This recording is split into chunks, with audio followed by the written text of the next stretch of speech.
The real efficiency test. That's the focus of tonight's angle. Now, making government more responsive to the taxpayers is a noble and necessary pursuit. And if anyone can make headway, it's billionaire innovator Elon Musk. I mean, the guys like Steve Jobs, Albert Einstein, and Henry Ford all rolled into one person.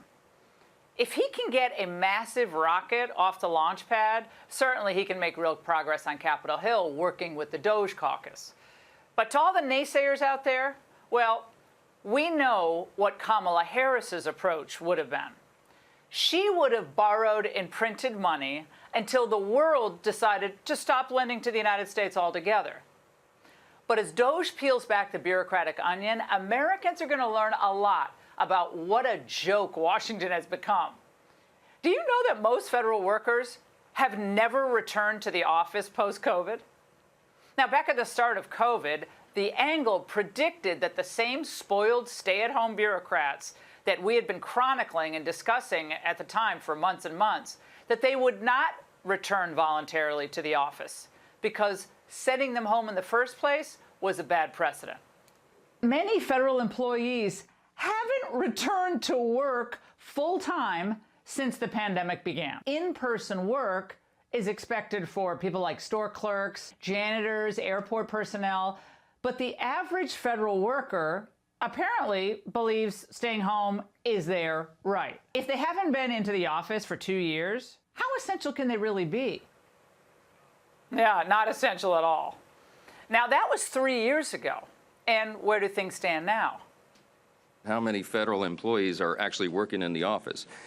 By one estimate, it may be about 1% if you don't count the security personnel that are covering these buildings. That is absurd. One of the first things that I think you'll see is a demand from the new administration and from all of us in Congress that federal workers return to their desks and get back to the work that they're supposed to be doing. I think that is common sense. Yes, yes, yes. It is a complete farce. None of you would get away with this. Why should the federal workers? They've got to come back to the office, or they just need to be fired. And every Republican on Capitol Hill, they should have been making a huge issue of this all along. How insulting this has been to the taxpayers. Now, many of these workers, of course, are not even at home. They're off to parts unknown, living their dream lives. Or, as this viral photo suggests, just chilling in a bubble bath. All right, every Republican on the Hill should be speaking out, demanding that this type of madness end. Now, if we can't agree on something like this, then how the heck are we going to agree on more complicated spending cuts, the type that Doge wants to carry out? Now, even non-MAGA Iowa Senator Joni Ernst, who's certainly no staunch, right-wing bomb thrower, says the people still at home, the federal workforce, they got to get back.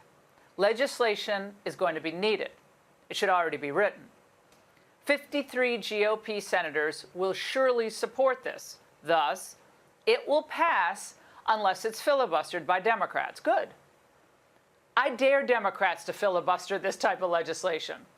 And over the House, well, we know there's growing opposition to Musk's work on Doge. Well, it's illegal. They haven't asked to meet with me, but the impoundment of funds that have been appropriated by the Congress is unconstitutional and illegal.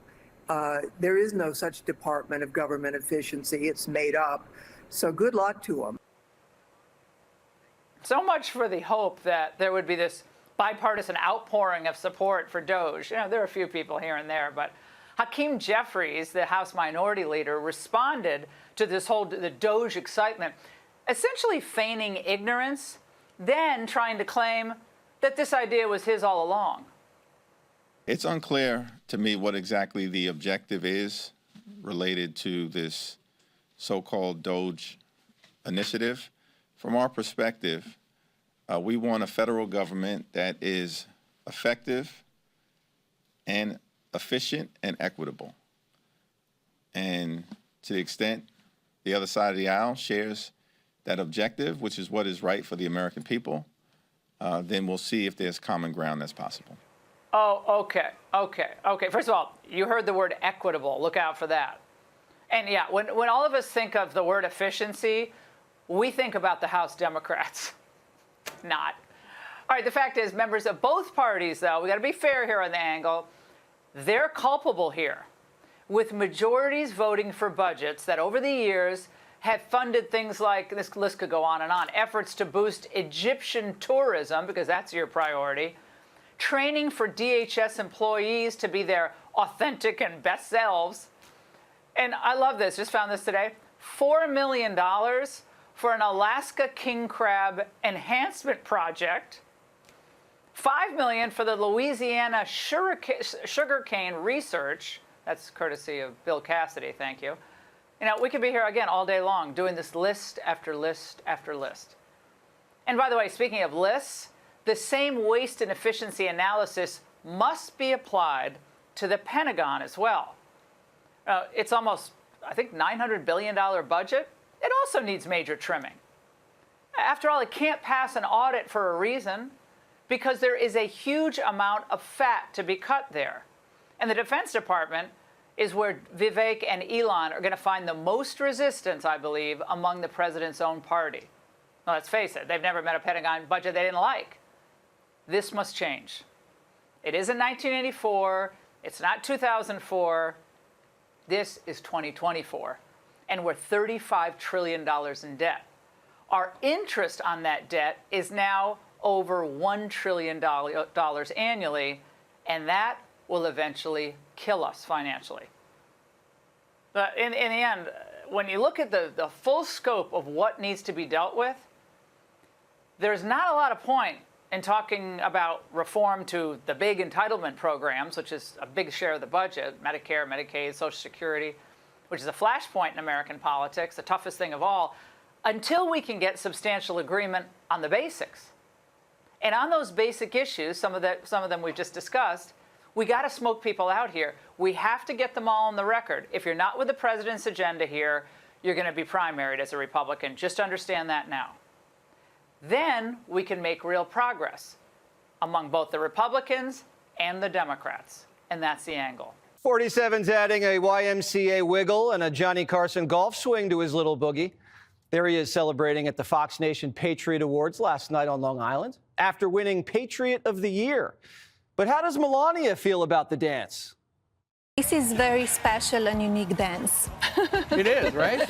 And I think a lot of people are copying it and everybody have fun with it. Yeah. You know? Which part? Is this how you dance? No.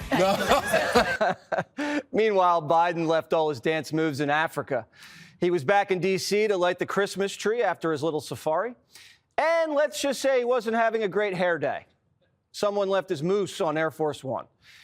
And while Trump was getting awards, Biden got named the worst president in modern history. This is a poll from the Daily Mail. Biden went from being on Mount Rushmore to being worse than Jimmy Carter. There's a lot that ails the big guy, but right now he's come down with a wicked case of senioritis. Trump's going to Notre Dame tomorrow.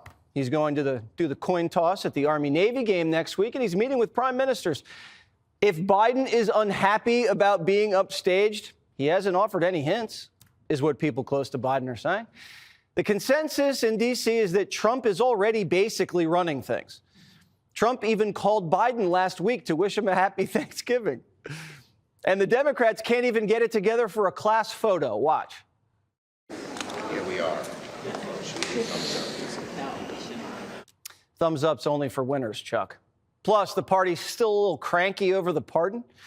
Binder had a harder time than usual today. He wrestled with this. He wrestled with this. He wrestled with these circumstances. He laid out how he wrestled with this decision. He said this weekend, he wrestled with this. This weekend, why the president wrestled with this over the weekend, he wrestled with it. He wrestled with it. He wrestled with it and made this decision. Hunter was getting a pardon the whole time. The only thing Biden wrestled with was how he was going to get it done once Kamala lost.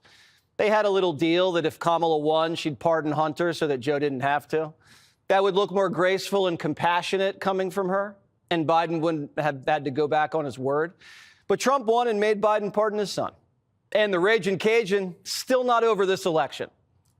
The most tragic figure in American politics in my lifetime is President Biden. If he would have, in September of 2023, August, said that he wasn't going to run, God, we would have won this election.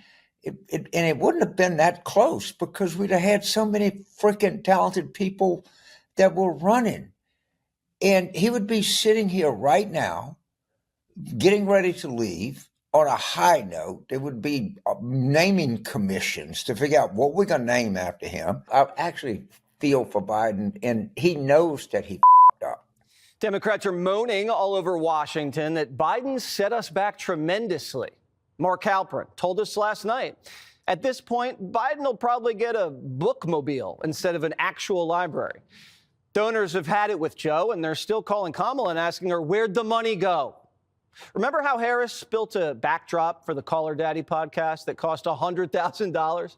Well, the Call Her Daddy girl says it was a ripoff, and Harris paid 6 figures for cardboard. Apparently, you can tell me, they spent, meaning the Harris campaign spent like $100,000. I did see you that. know about this? It's hilarious. To build the studio. Yeah, that's not true. Not true. To make it look like it was the studio that you used in L.A.